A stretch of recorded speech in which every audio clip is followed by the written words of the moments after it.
Thank you for joining XRO, which is India's first AR/VR/MR podcast. And today I'm delighted and honored to have Mr. Kent Bai. He's a podcaster and experiential journalist who is known for his work in virtual reality, augmented reality, and artificial intelligence.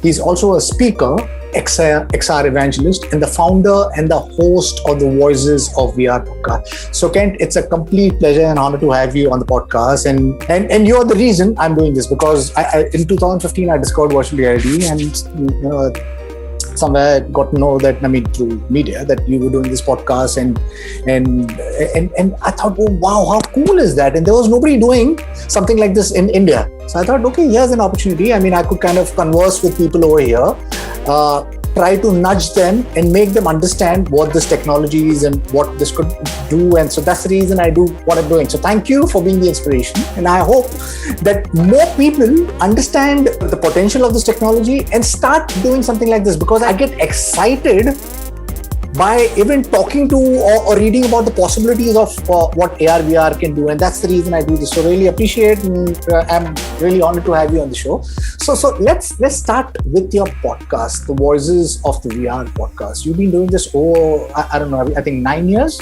And 7 years. Or 7 years? 7 years, yeah. Yeah, and over 1,000 guests so far you have interviewed?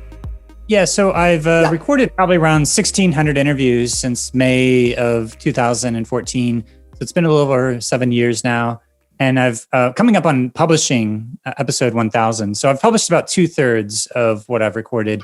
And I think that the VR, if you look at previous media like film had what they call the cinema of attractions phase of film, which is kind of the phase of film before people really understood the language of film and how to really, kind of produce in a commercial context.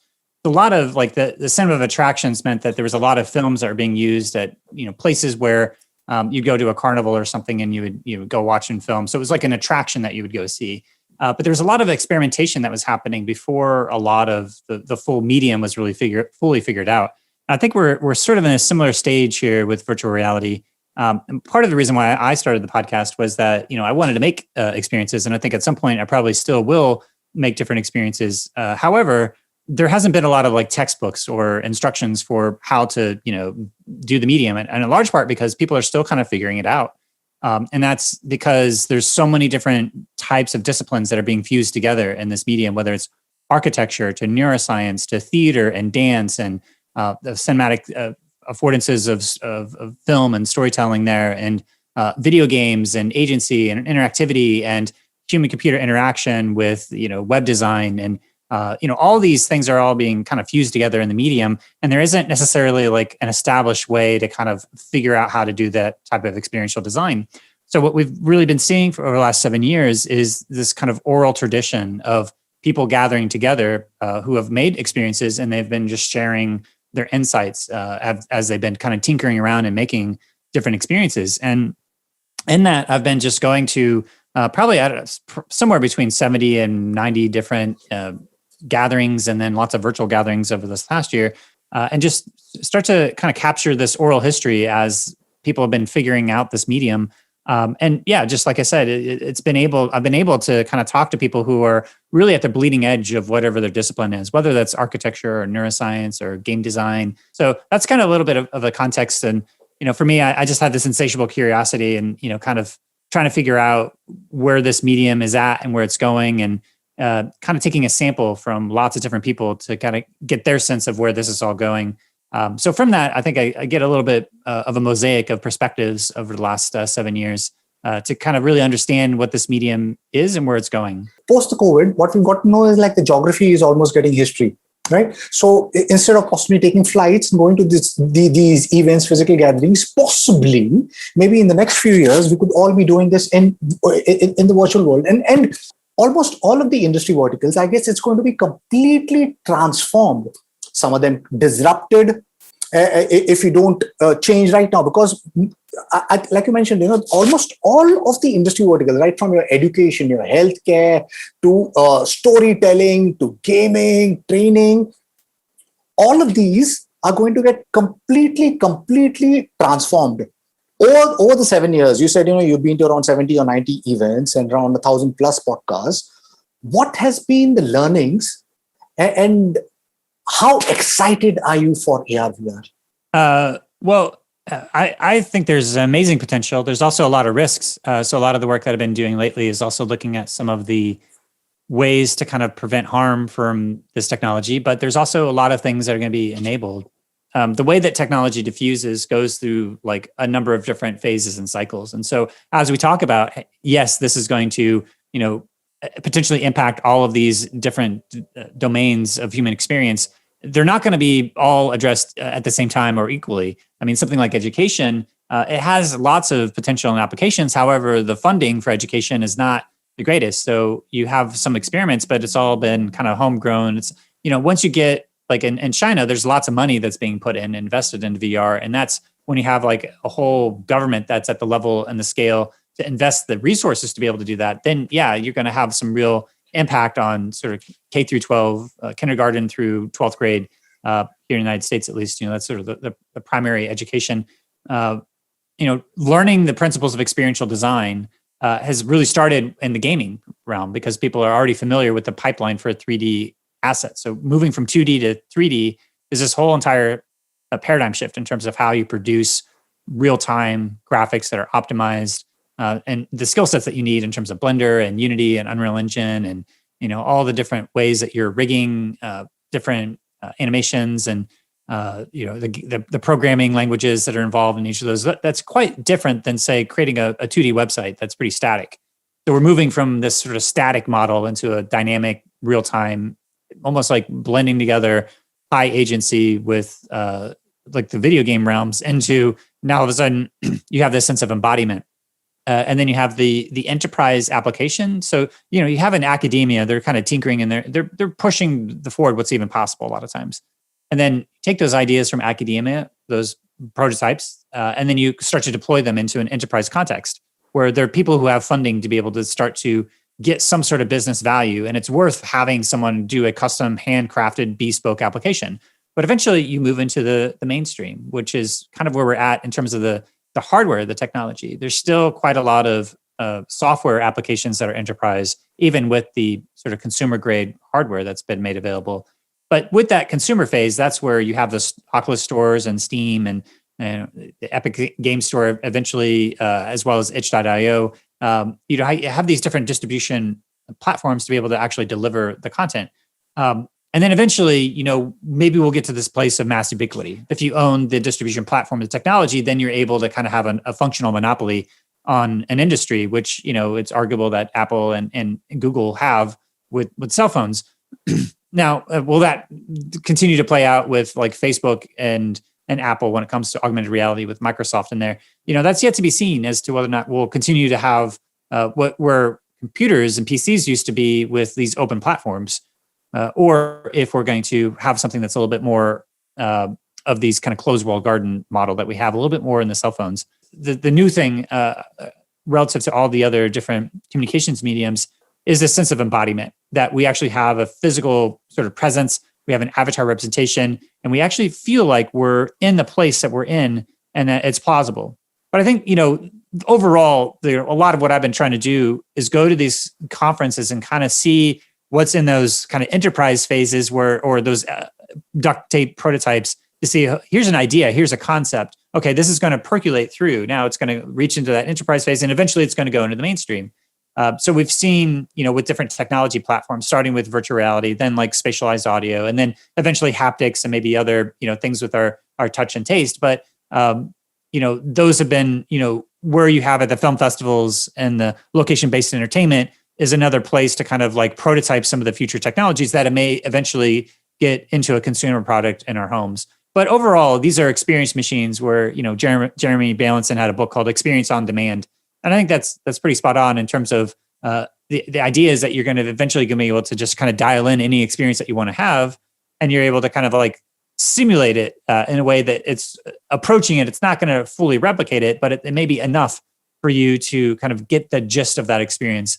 And so what's that mean when we start to have these experience machines? I think it's kind of like the printing press of our era. This is essentially like a 500-year cycle of us kind of going and exploring the full extent of what we can do with all these immersive technologies as they kind of blend together with artificial intelligence and everything else. Right. We just scratching the surface, say you mentioned that, obviously there's so many drawbacks currently, but I guess going forward, eventually with, the haptic feedbacks and the way that the technology is going virtual reality, I guess maybe this decade or the next, maybe by 2040, we will have created virtual worlds which could be indistinguishable from reality. And I guess that's the way we are heading over there. How far? I mean, it's speculation from my side, but the term virtual reality, I mean, it says that all that we are actually trying to do is mimic a physical reality. Now, when do we get there is obviously a debate. Now, just to make it a little bit simpler for our audience, I thought we could just break this conversation down into the present, the future, and the far out future. And obviously the technology is a double-edged sword. So we could also further break it down into the good, the bad, and the ugly, because not everything is good. Because virtual reality, I think it's not just virtual reality. I think most of these technologies are converging, and once they converge, we won't really know what's what. That's where we are going.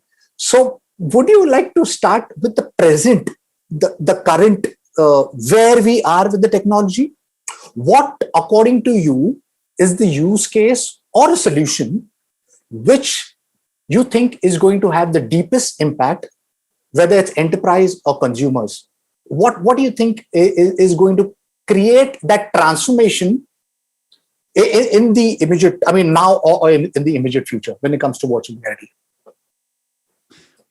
Yeah. Well, first I want to just address the, whether or not it's going to be approaching reality in the way that is indistinguishable from reality. Jaron Lanier, his theory is that we'll always be able to differentiate what's a simulation and what's real. And the argument there is that as we get higher and higher fidelity of these technologies, we are able to kind of like blaze new neural pathways into our brain and have our perception be refined as we come out. So we're sort of in some ways coming out and seeing reality in a new way because we're able to kind of differentiate our perception. In terms of the killer apps in the context, I mean, this is a question that comes up a lot. And if you ask, like, what's the killer app of the internet? Well, I'd say that in a lot of ways, it really depends on your context and really depends on what you're trying to do. If you're talking about e-commerce, that's been a huge thing. If you talk about communications and being able to, be connected to people or, be connected to your friends through social media and share photos or with your family or entertainment, there's certainly no lack of things like Netflix and other ways that we're websites and the way that we get our news. And so it's transformed democracy and the way that democracy works. The social media, being able to like have everybody communicate. In some ways, you have ways in which that it's changed education, the way we learn. People go to YouTube University or Wikipedia is a way to kind of like, gather people's knowledge. But there's also been a lot of disinformation, information warfare, and like really, it's a like where changing minds is where a lot of the state actors have put a lot of their energy in terms of propaganda or disinformation. So there's a whole other layer of once it reached a certain level of maturity, then it had the network effect of having so many people connected. When you have so many people connected in that way, then you have these other implications when it comes to these nation states that are battling each other in different ways. So it's really become this kind of battleground. So I think with virtual reality, it's going to be in some ways, there's different industries like medicine is one where there's a lot of ways in which that it's can help reduce pain. And it's just kind of a no-brainer in some sense to start to deploy it out. There's been research for over 30 years for some of the impacts of what you can do with neurorehabilitation and reducing pain. Then you can have a virtual reality training to be able to still be able to get that same impact of allowing them to have this sense of full embodied presence, and they're actually doing the actions and they're doing the full loop of being in the context, being in the emotional intensity of a situation, and then actually having to take the action with your body. And so that's the thing that Walmart was doing different trainings and finding that it's one thing to kind of take a written test to say, well, in this situation, this is what you do. It's a whole other thing to be put into that situation virtually and then to see how you actually react and see if you're doing the right thing. And the military has been doing virtual training since the Link Trainer. At the very early days of virtual reality was kind of funded by the need to be able to do training for pilots. With Tom Furness, what he was doing with Air Force, and then Ivan Sutherland. A lot of his funding was coming from DARPA because there is this need to do different types of military training, which of course is a big part of what the HoloLens has been used for right now in terms of different training exercises, and actually potentially even deploying that out into the field. So it has a long history of being connected to the military and the different types of training that they want to do. NASA was a big funder and proponent of virtual reality before the first enterprise phase in the late 90s started to really come up. NASA had already been kind of tinkering around with different aspects to be able to train astronauts as they're going into space. So there's going to be certain industries that are adopting it first, and then it's going to be slowly percolating out from those early adopters. There's a Rogers diffusion curve of innovation that talks about the pioneers, the innovators, the early majority, the late majority, and then the laggards, crossing the chasm into the mainstream, where it starts to kind of have that exponential curve. And I think that's what we're going to start to see either this year or next year, is just the kind of the critical mass of people having their friends that own a VR headset, and that it just becomes a part of kind of going viral, which is that you have the network effects of having enough of your friends, if you aren't already into VR, which if you're listening to this podcast, you're likely already fully bought in, or at least intrigued enough, or probably likely already own a VR headset. But it's a process of have the hockey stick of exponential growth happens because it's crossing from that one phase of the early adopters into going mainstream and having that early majority.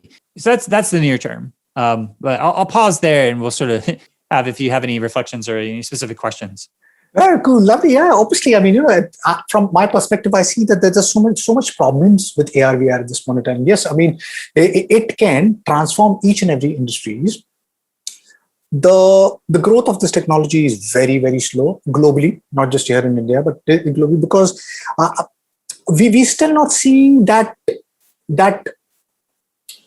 a use case or a solution which will compel everyone to possibly eat the enterprise towards mass adoption. And I hope that happens soon, because I think the technology is matured enough.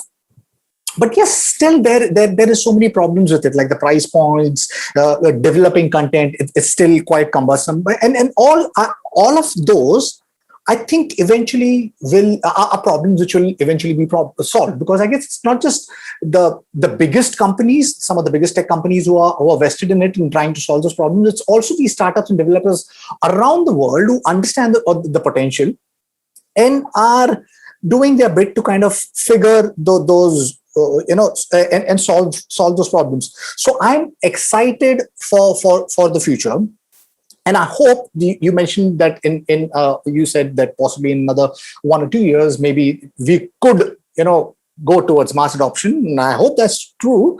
And I really, wish that's true, because we're just waiting and what for this AR VR thing to kind of, because it's one of those tools. Once it goes in the hands of everyone, I think it can create huge transformation. Are we ready for that transformation? I don't really know. So that obviously is another question. Now everybody is talking about spatial web, and everybody has got a different definition of it. Would you like to talk about what spatial web is, and what economical benefits it's going to open up for enterprise as well as consumers? And before I say that, I want to just sort of reflect on what you're saying in terms of the global market for VR. So yeah, a lot of my perspectives are very US centric. I live in the United States, and I'm sort of covering what's happening here in the United States.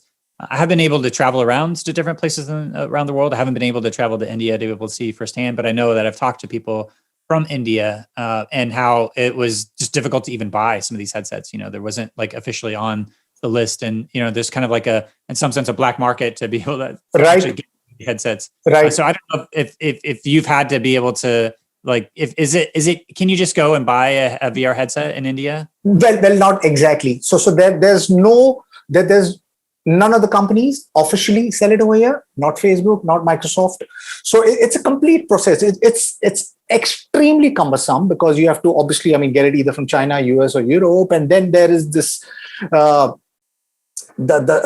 logistics, the taxes.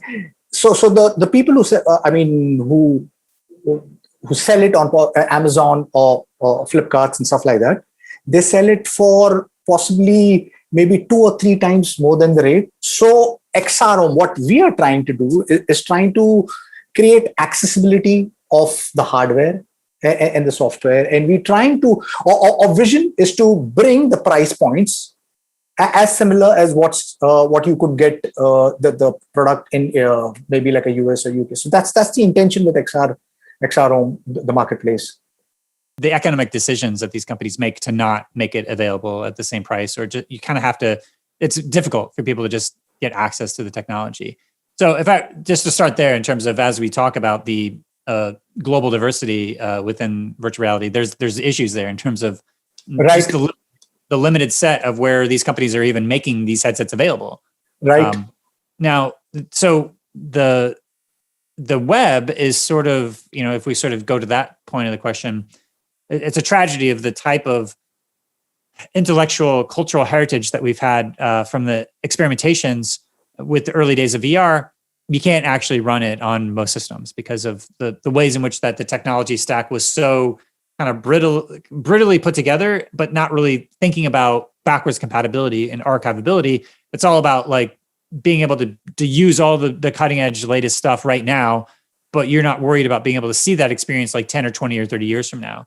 And in order for VR to really be successful, you have to also do that as well, which is, I think, why I'm personally excited about WebXR and where that's going to go, because you start to see a whole new class of different applications that are pulling in the affordances of the web that haven't been a priority for the game engines of either Unity or Unreal Engine. So I think there's going to be a flowering of innovation once it starts to really take off. It's exciting because it's still relatively nascent in terms of if you are a web developer and you have those skills, there is going to be a pretty significant paradigm shift from the 2D model into these fully spatialized experiences that you can have, like that are going to be able to be seen within a virtual reality headset or an augmented reality headset, but also kind of gracefully degrade down into a 2D portaled website that you're still going to be able to see that. So having that sort of responsive design go into the fully 6 DOF experiences, 6 degree of freedom. That is it's a challenging idea to be able to do that, but I think there's going to be some frameworks to do that, as well as content management systems. I think we're still in that enterprise phase where we don't have like the WordPress of doing spatialized web yet. So yeah, I think that's what I'd say about the web and how that sort of ties into what the other trends that I see within the industry right now. Right. So I think a flat medium has taken over 100 years to evolve, and it so restricts us. We are transitioning into the 3D world. Obviously, it's going to take time. There are people working on digital twins, the spatial web, where we're trying to create everything in 3D. Now, and there is so much opportunities which are opening up. Suddenly we're kind of figuring out that embodiment. There's companies like Fortnite who are kind of creating opportunities to monetize the virtual world. There's non-fungible token and so on. So there is definitely a drive of movement where we are transitioning from 2D to 3D.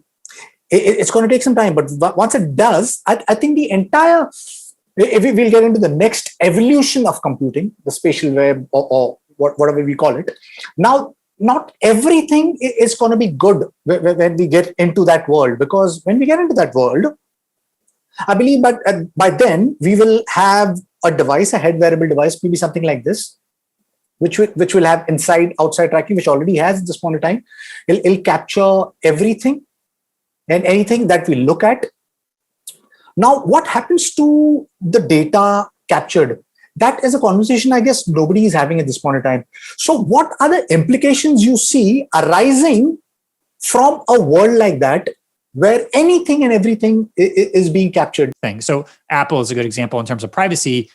They've really made it say, hey, there's these surveillance capitalism companies of what both Google is doing with Android, but also, companies like Facebook that are really kind of surveilling our lives. Let's put up some technological architecture within our operating system that is able to really set the context under which that they're able to track you and not track you. And it's much more context dependent. Like when you're using the app, then it's able to do all the tracking. But when it's not using the app, just because you've downloaded it and signed the terms of service doesn't mean that you've consented to having your phone be a surveillance device. So Apple's taken a very specific position on that. I'll first start with the definition of privacy that most people have, which is that you have information that you want to kind of keep locked down and not share with anybody because it's private. And Helen Niesenbaum takes an approach of saying, well, it's less about that. It's more about like all information wants to be sort of exchanged as long as with like the right people and it's appropriate. So like your medical information, when you go to a doctor, you want to have kind of an appropriate flow of that medical information with your doctor because you're trying to get healing. Or when you go to a bank, you share your financial information because, you're trying to get advice about, either getting a loan or, just, wanting to open up a bank account or get information about how much money you have, whatever. Like there's certain conversations you have in a bank with a bank teller that you wouldn't have with a doctor, and vice versa. You wouldn't be telling your bank teller about your medical conditions, and you wouldn't be talking to your doctor about your financial situations. Although you would if it's like with health insurance or whatever. Anyway, there's like certain context dependent aspects of information and ways in which that the flow of information is serving certain purposes across a variety of different contexts. The challenge is that the way that existing terms of service and privacy policy, it's called an adhesion contract. Adhesion contract means that you're signing a contract, but you have no negotiating leverage. You basically, it's take it or leave it. Right. Either you agree to these terms and conditions or you can't use our product altogether. So you have to like use a Facebook account and you have to sort of, sign up to all these different conditions that you're going to be tracked and all this information is going to be used. And, can these, I'm sorry for interrupting. Can these systems be changed? Because these technologies are extremely powerful, right? And it's growing exponentially. And there has to be, so far, everything has been a walled garden.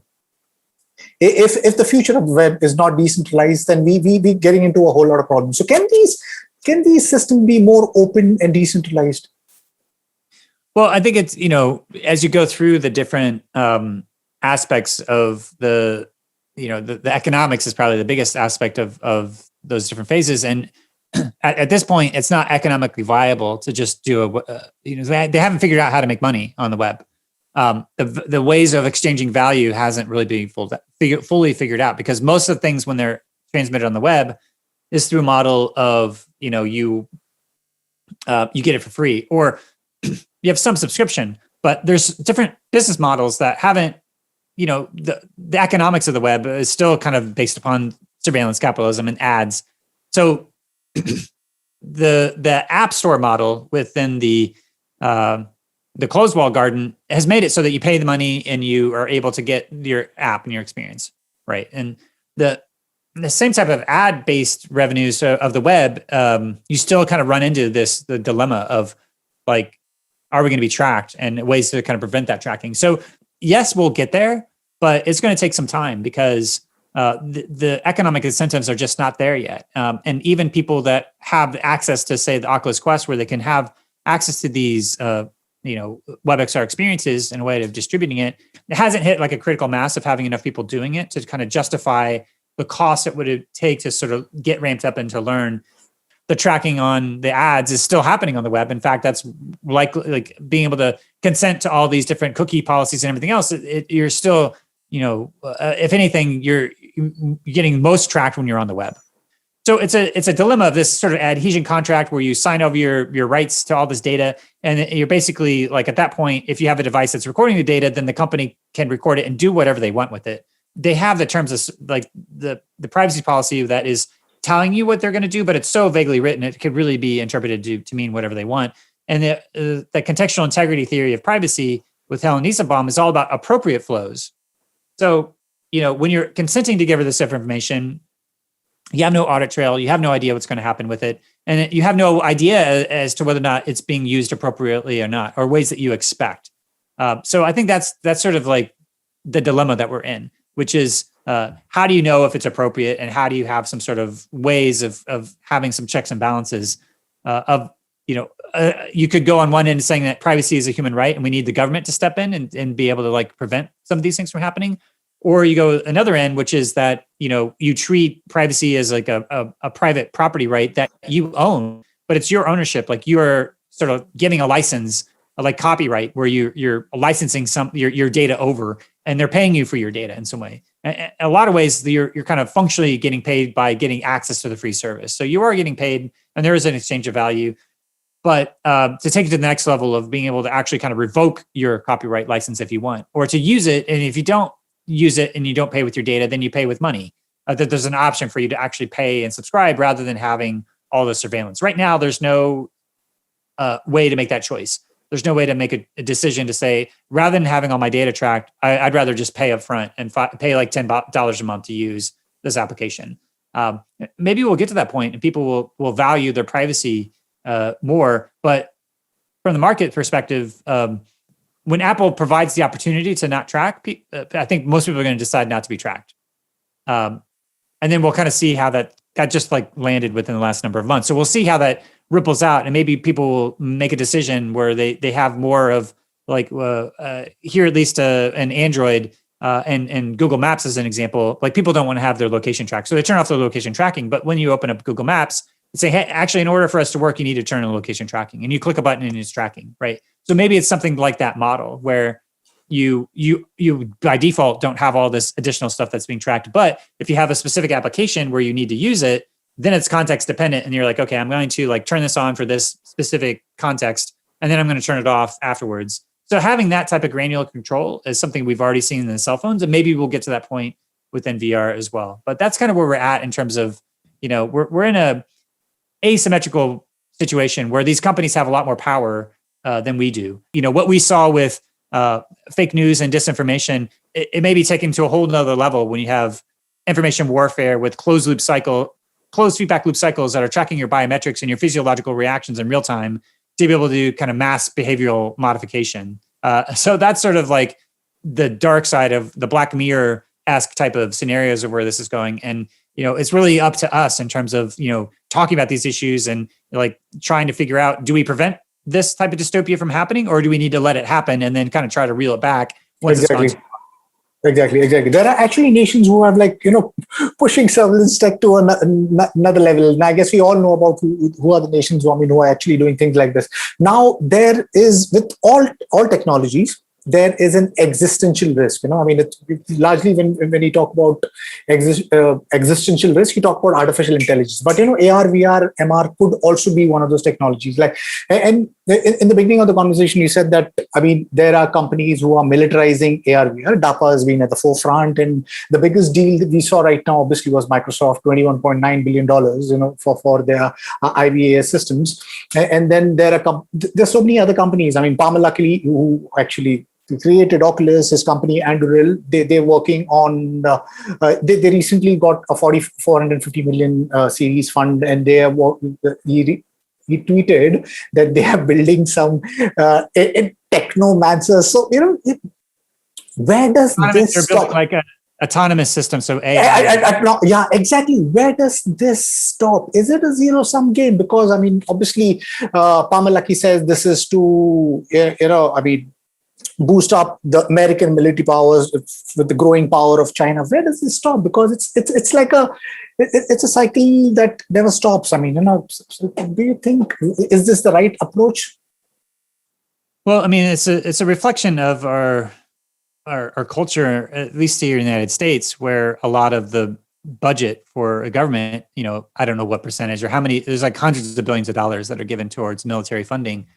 So, when I talked to, James George and Alex Porter of DepthKit, they were talking about how, because James George was at Microsoft, and there's a lot of ways in which the computer vision and different, underlying technology stack for what we have with a lot of augmented reality technology, has been funded. And there's been monetized progression over many years at different academics that have been kind of pushing for this technology, in a large part by the funding from the military. And, if you go back to the very beginning of virtual and augmented reality, it has military funding, both in the Air Force and DARPA, and eventually get to something like NASA, where it's government funding, but maybe for space exploration. But still, there's been consistently since the very beginning of this technology funding that comes from the military because there's such a impact for training and be actually seeing a real impact for what the technology can do. I think that's a reflection of the culture of where our culture is at, because we don't have that same level of funding that is going into trying to really fund these different social programs. The bleeding edge of technology is in the defense industry, and that's kind of like a fact of our larger culture, at least here in the United States. I mean, I'm sure it's similar and around the world, different places. Right. I mean, China seems to actually be maybe taking an approach where they're investing similar money, but they're maybe putting it into, say, education in a way that the United States isn't. So overall, is that how it has to be? No, it's not. But that's just the way the world is right now. And would we like to live in another world with a different culture? Yes, absolutely. And maybe we can build some science fiction stories and VR to sort of live into that world and see what it would be like if we've invested all that money in other ways. Right. Yeah, I guess, it's the same all around the world. This confrontational nature of ours is creating, and capitalism, I guess, it's, we talk about how tech can be good, but those are, I guess, it sounds very nice for these conferences and things like that. But at the back end, I think most of the nations are building, militarizing technology. And I guess that needs to change. And if that does not change, we are definitely heading towards a disaster. Now, coming back to you mentioned another world.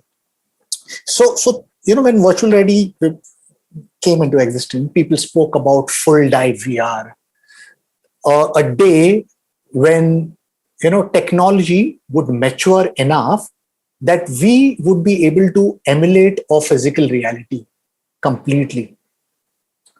Do you see that happening in our lifetime? Will we be able to reimagine and redesign realities or create experiences where possibly maybe we could create a world where we don't need to, be confrontational, but create an ecosystem which is more inclusive and it's more equitable? Is it too utopian, or do you think that we could at least try and build something like that in like a virtual world? You look to see where technology is at right now, and you see where it's going. And right now, we're using external devices and our existing sensory senses to be able to sort of input all this data. Well, as we move forward, there's going to be the potential of something like Neuralink or other kind of brain-computer interfaces, putting chips in your brain, essentially, kind of jacking into the matrix and kind of bypassing our existing biology. I'm personally skeptical about that as a path forward, partly because, how many people really want to put a chip in their brain? I mean, and if you have a chip in your brain, and if you get hacked, then there's no taking the brain. You have to have surgery to get unhacked. We've always augmented ourselves through ages. I mean, you see breast implantation, and throughout, we started from your makeup to so many things. We've always been augmenting ourselves because that's what we always desire to be better. Eventually, possibly it could get so safe that invasiveness of it might not be, or maybe it could just be a pill. The possibilities are endless because the way technology is growing at this point in time, we are just understanding at this point in time that, okay, there is a chip which needs to be invasive at this point in time. Possibly, maybe there is DARPA creating non-invasive brain-computer interface. Possibly, I'm not so very sure, but maybe in a decade or two, we could have non-invasive BCI. Well, yeah, I think it's definitely going to start with a non-invasive BCI, because I think what I just published an interview with Connor Rusomano from OpenBCI, and I was at the non-invasive interfaces ethical considerations conference on May 26th, 2021. That was co-sponsored by the Columbia Neurorights Institute as well as Facebook Reality Labs, where there was a number of different neuroscientists talking about the future of brain-computer interfaces, neural interfaces, neurotechnology, and the ethics around all of it. And Kernel is another company that I saw, Brian Johnson speak back, I think it was 2016 or 2017. He wanted to start with this kind of like reading and writing out of the brain, and sort of putting a chip into the brain.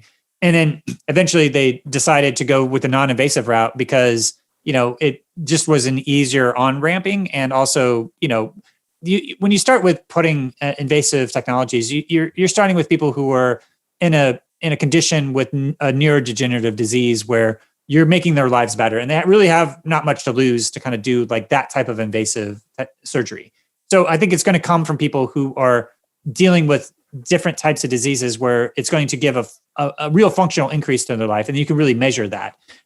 Now, eventually, if that works out and that proves to be safe and it continues to develop, then maybe by 2045 or so, let's say, it'll mature to the point where it's people kind of getting they're opting to put this kind of technology on because they're able to kind of maybe have a higher bandwidth of visual or other experiences that are able to kind of do the direct writing to the brain. This is what Gabe Newell was talking about in his interview that he did with One News on January 24th, 2021, where he was kind of, having a lot of visions of what is happening with the future of these kind of brain-computer interfaces and neurotechnologies.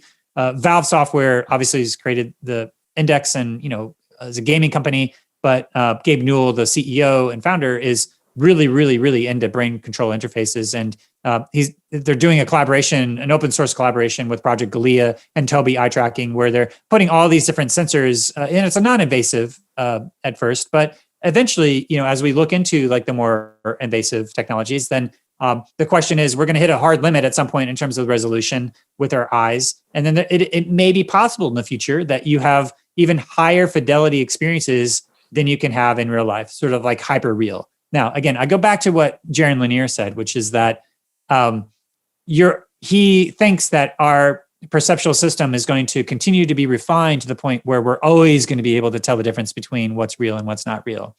And when you start to do the sort of direct writing into the brain, when I talk to like David Eagleman about, this concept of sensory substitution, where you basically, your brain is plastic enough that it, like, say, if you lose your hearing, you can get something like a cochlear implant, which is another form of invasive technology where you actually put this device inside. And it sort of helps kind of solve in some ways, like being able to produce a technology that allows you to hear again. And then there's other ways to do that, which is sensory substitution, which is to say, you put a vest on and that vest is recording sound and it's translating it into different, frequencies, and then feeding it into an array of different, patches on your torso. And that from your torso goes up into your brain, and if it's able to kind of match the signal that is already coming, what would have been coming from your functional ear, then you could sort of trick your brain into kind of hearing, because your brain will be able to correlate that information and be able to kind of figure it out. Now, whether or not it's like kind of fully replacing your hearing, as if like you hear as if people who can hear. I mean, we may never know in terms of the phenomenal experience of consciousness as to whether or not you're able to really have the same experience of hearing, or if you're able to kind of write into the body in an unconscious way where your body kind of gets it, but you don't, necessarily consciously hear it. So there's all these questions in terms of like what level, when you start to do the direct writing to the brain, do you have the same type of phenomenal conscious experience of that, or is your brain understanding it but it's sort of like an unconscious level below your conscious perception? It's like a sub-symbolic way of directly writing into your brain. And would you be able to kind of learn in that way? I mean, it sort of opens up a lot of possibilities, but also like we were talking before, when you start to open up that Pandora's box of, what if, Russian hackers get a hold of your neosensory vest that is kind of inputting information into your body while you sleep.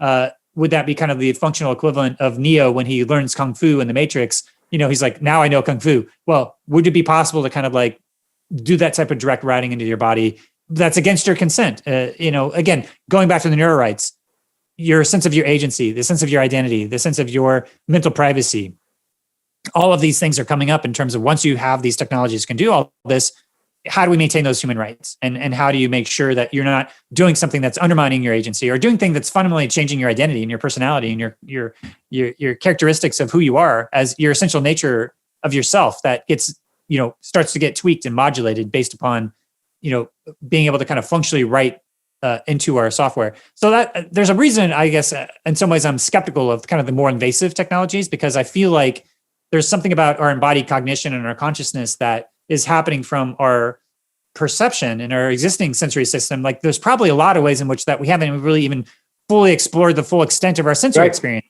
So I think there's still a lot that we can learn from that. There's still a long ways we can take the limits of the non-invasive techniques. And there will be transhumanists who want to sort of like adapt and modulate their body and, push that to the limit. And I, want to sort of live in a world where that's possible. I'm not going to be the first one that's putting a chip in my brain, and I'm not going to be sort of like, messing with my body in that way. I may be a little bit more of a trying to maintain certain aspects of my own personal body integrity, but that's my choice. There's going to be other people that make different choices, and I want to allow them to feel free to experiment. There's going to be a lot of barriers there, but there may be things that allowing them to do that, they maybe figure it out that, there may be an experiential thing that they're able to do that I can't do, that sort of, we may have like a bifurcation of the species where, people make this decision whether or not to really fully integrate with the machines or not. And you have the more kind of neo-Luddites or the more, conservative approach versus the people who are really, going full forward with doing all these different technological modulations to their body.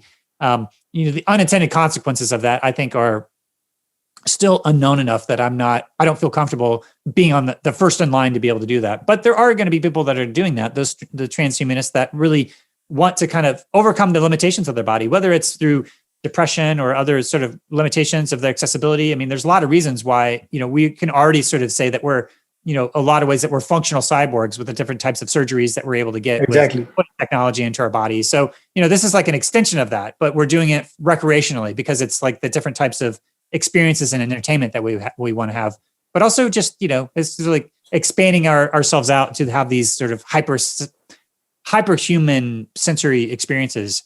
Whenever you start to do things like genetically modified organisms or whatnot, there may be unintended consequences in the larger ecosystem that we don't fully understand yet. And we have millions of years of evolution. Right. And to sort of go in there and think that we're going to be able to kind of like do a technological intervention and then that is going to be consequence free. I don't think it's going to be consequence free. I think there's going to be some consequences, and we just have to weigh whether or not those consequences outweigh the benefits that you're getting from that technological intervention. So that's sort of my biggest hesitation. But I mean, like I said, it's going to be interesting to see how this all plays out. Right. Yeah, you said it's going to be weird, definitely, but it's also going to be interesting, because we are kind of figuring out the source code alive. You mentioned about genetic editing. There are people who are tinkering around, and we are at the cusp of possibly age reversal. We are at the cusp of possibly figuring out 3D printed organs. We are at the cusp of figuring out, going from artificial intelligence to artificial general intelligence. And there is so many things, and all of these are converging. That's the reason I have this view that this decade is going to be completely magical. And what comes beyond is going to be obviously exciting as well as scary. So I'm completely up for the ride. Now, there are some people like Donald Hoffman, I really follow him. He says the space and time is nothing but a virtual reality headset. And there are a lot of other people like Joshua Bach, Elon Musk, Nick Bostrom has a hypothesis it says simulation hypothesis, which says that we are already living in a virtual world, that the entire world is not physical. It's actually a virtual world. What are your views on that? So there's certain levels of metaphysics and philosophy where you really can't tell either way. There's a lot of ways in which the simulation theory is kind of leaning on a lot of the classic ideas of Plato and Platonism, which is that there is this kind of ideal realm, this realm of ideal forms that is kind of different than what it's non-spatial temporal. So it's like beyond space and time. And it's like these essential archetypal forms that are forming our basis of reality. And so you've had these dialectics between Plato and, more, kind of more naturalistic approaches where there is nothing beyond space and time, that the space and time is the limit there. So you're really getting into the metaphysics, and metaphysics is called metaphysics in a lot of ways because there's certain ways in which that you can't falsify what your metaphysical assumptions are. You have to make some level of metaphysical assumptions. How does mathematics interface with reality, right? Some philosophers of mathematicians, they say, well, there is an ideal realm that these mathematical objects exist, and it's like a Platonic realm, and they're called Platonic mathematical Platonists, in the sort of tradition of mathematics and the philosophy of mathematics. And they would say that, there is some sort of interface between this realm of ideal forms that is interacting with reality. And it's through the mechanism of these math objects, and that we are discovering these math objects that are already there. Through our intuition, we're able to somehow interface with this Platonic realm of ideal forms, and that we're able to kind of discover math objects in that way. There's different, theoretical physicists that are talking about that the underlying temporal nature of reality. I think it's Lee Smolin talking about the primal nature of time, so that space is actually kind of emergent out of these processes. So if you look at a lot of the sort of the balancing between the relativistic world and the quantum realm, what math structure is that? Is it sort of a pseudo-Riemannian space in the 4D space-time that we have in Einstein, or is it a kind of an infinite dimension Hilbert space that is out of that emergent of space-time? And that's a little bit more of the quantum loop gravity and quantum mechanics. But I think if you look at Alfred North Whitehead's process philosophy, he's saying that sort of the underlying basis of reality are these dynamic flux and the processes that are unfolding, and that you could kind of take a scale-free way of seeing how the basis of reality are these organisms that are both at the small scale and the largest scale. Now, whether or not so you have different things about the Planck scale. You have certain limits. It would be the equivalent of the pixel of the digital reality. Like there's a kind of a physical pixel that we have. We can't sort of measure smaller than that. That's the Planck scale. And so there's certain ways in which that. I guess the question that I would put for the people who really buy into the simulation theory as to whether or not you think that everything is computable, because there's ways in which that the halting problem and ways that there's sort of the non-computability of certain aspects of the nature of that we observe in reality. And so, what's the resolution between things that are non-computable versus everything being based upon computation?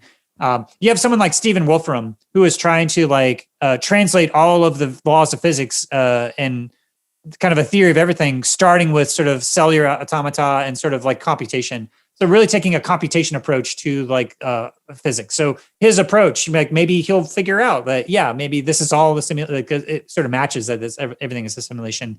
I suspect that, I afford that it could be we could be actually in a simulation.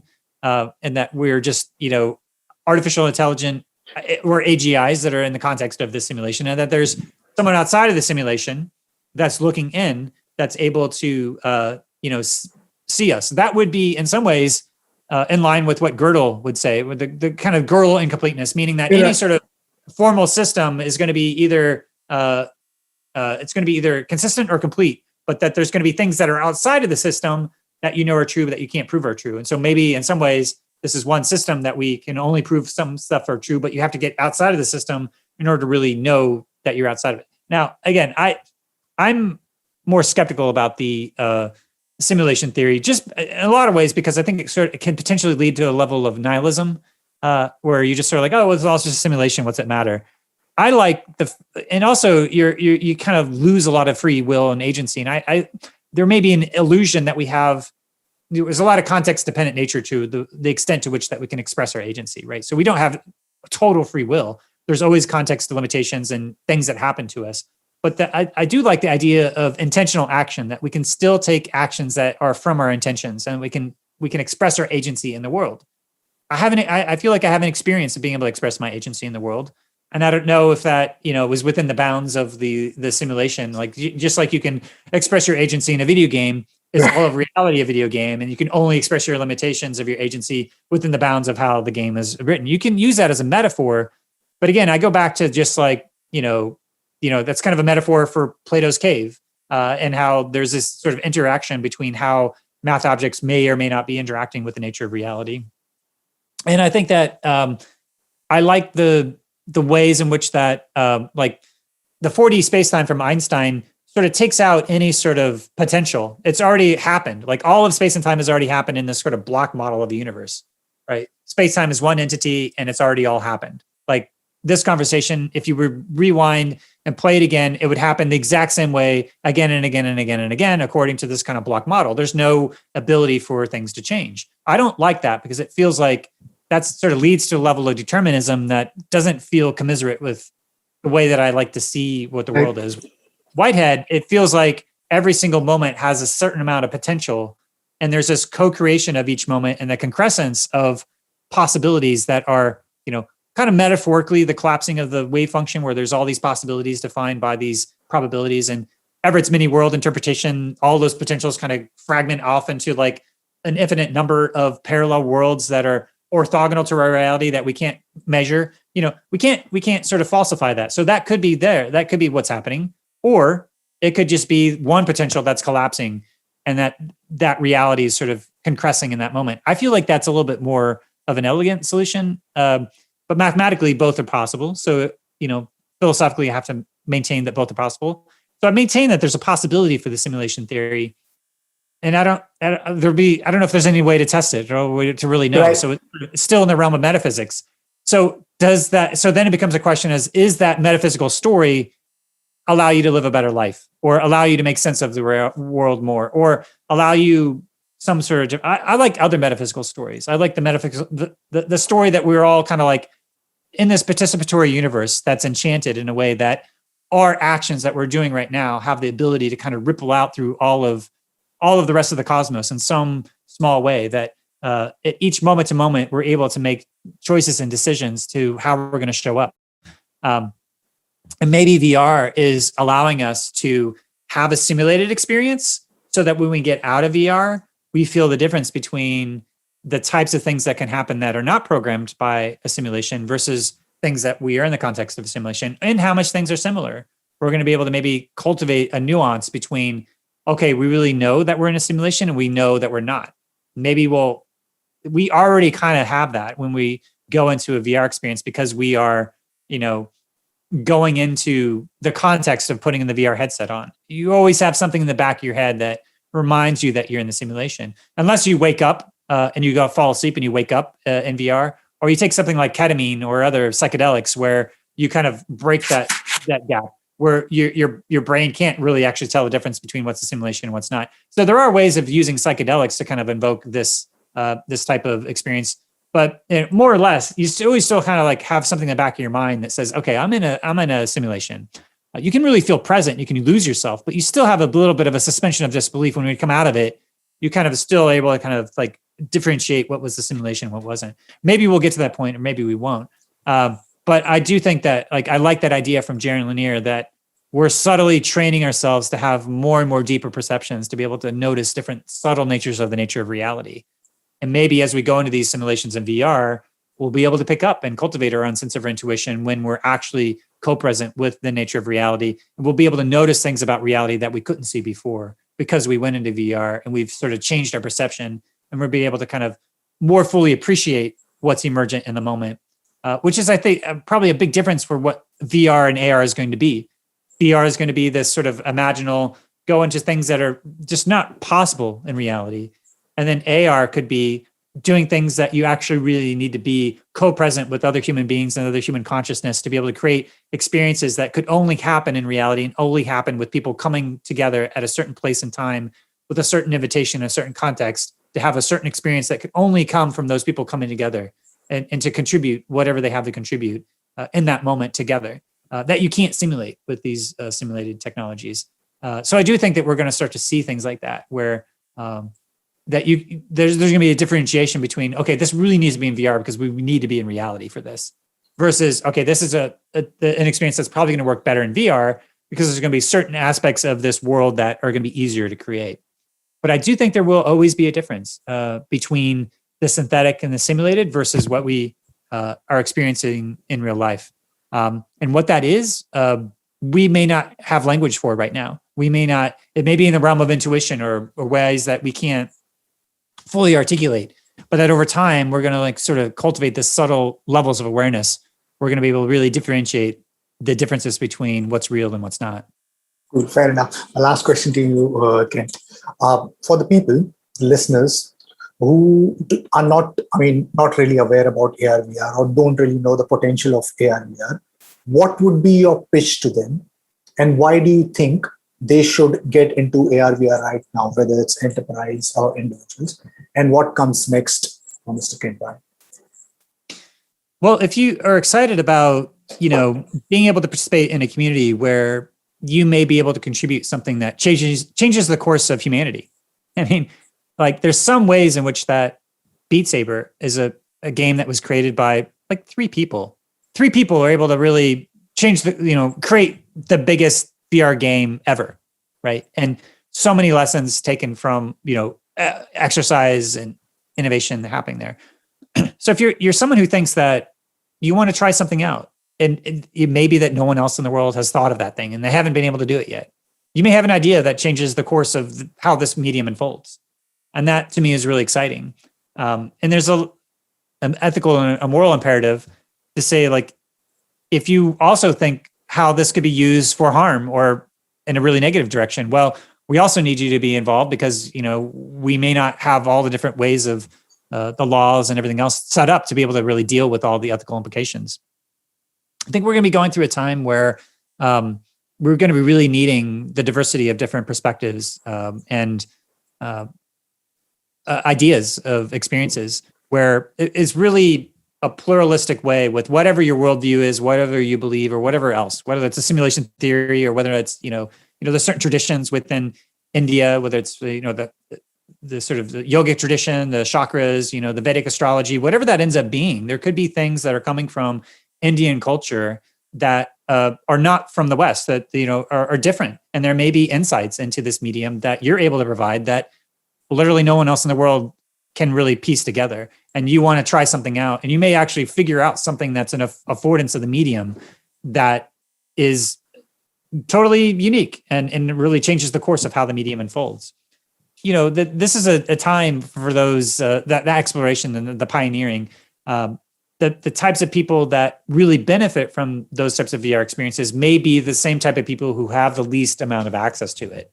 And that's, I think, a paradox that I've run into in terms of people who are already doing well, already have resources, they get the technology that gives them an extra benefit, but the people who are really going to be benefiting are the people who are not being served by the existing education systems, not being served by existing ways of doing things. And it's new paradigms of how to really convey this. And it could be that people are VR natives for how they learn the best. And there may be latent potentials in themselves that get unlocked when they use the medium. And so really thinking about that diversity and inclusion and accessibility, I think, is going to be really key innovation when it comes to figuring out some of the key aspects of what the medium can do, what's possible.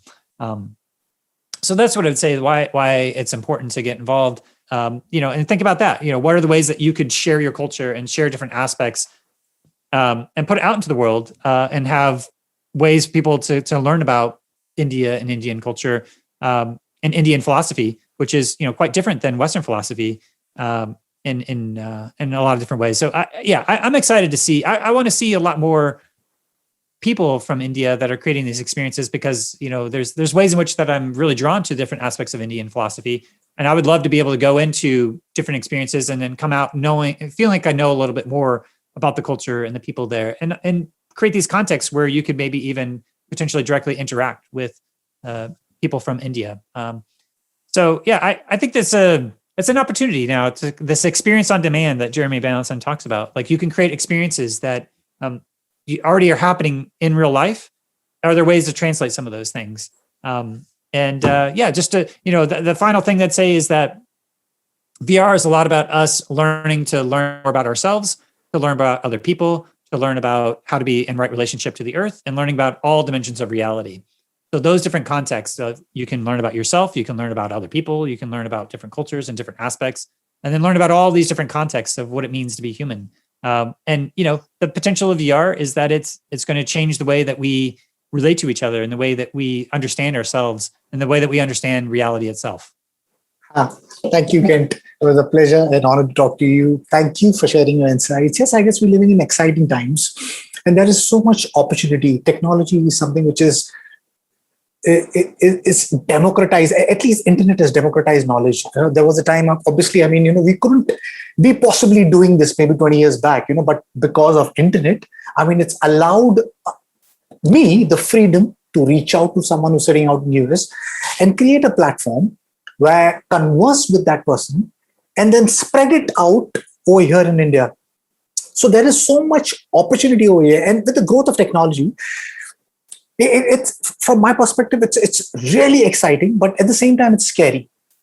And you mentioned that inclusivity and is going to be the main key to create a safe future for us, because all of this technology also has the potential of going out of human hands and creating a scenario which could be lead towards an existential risk. And these are something that I think we all need to be cognizant about and create and make sure that we don't take that path.